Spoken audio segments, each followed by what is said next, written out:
حفيظ دراجي قال اليوم على بيتكوفيتش: يا إما أنت مجنون أو أنك فيلسوف. وقال: سأنتظر نهاية المباراة لنتأكد من ذلك. بيتكوفيتش مرة أخرى يثبت للعالم، أقول للعالم، بأنه حقا فيلسوف. في ظرف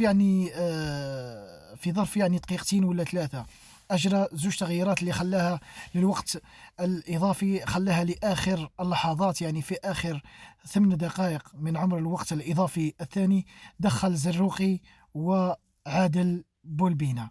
زروقي ممرر حاسم، وعادل بولبينا يسجل واحد من أجمل وأغلى الأهداف التي سجلت في تاريخ المنتخب الوطني الجزائري وحتى في البطولة الإفريقية. منتخب الكونغو محترم جدا جدا جدا جدا. الحقيقة تقال منتخب منظم تكتيكيا، أدى مباراة في القمة.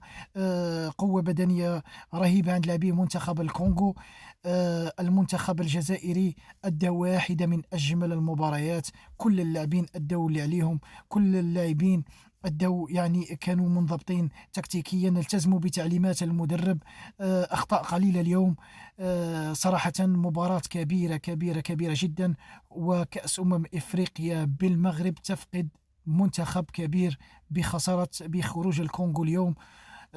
حقيقة منتخبان كبيران جدا تواجها اليوم، وشاهدنا يعني واحدة من أجمل المباريات لحد الآن، ما عدا مباراة الكاميرون وكوت ديفوار والجزائر. الكونغو اليوم ولا مباراة ارتقت للمستوى العالي. إن شاء الله نشاهد مباريات أكثر قوة وأكثر إثارة. الجزائر في الدور القادم أمام نيجيريا التي ضربت بالثقيل وسجلت أو فازت ب4-0 بالأمس. لكن عندنا أرمادة من اللاعبين، عندنا مدرب كبير، وعندنا جمهور رائع. تحية للجمهور المتواجد بالمغرب، وإن شاء الله نجيبوا لكم دافريك من مراكش.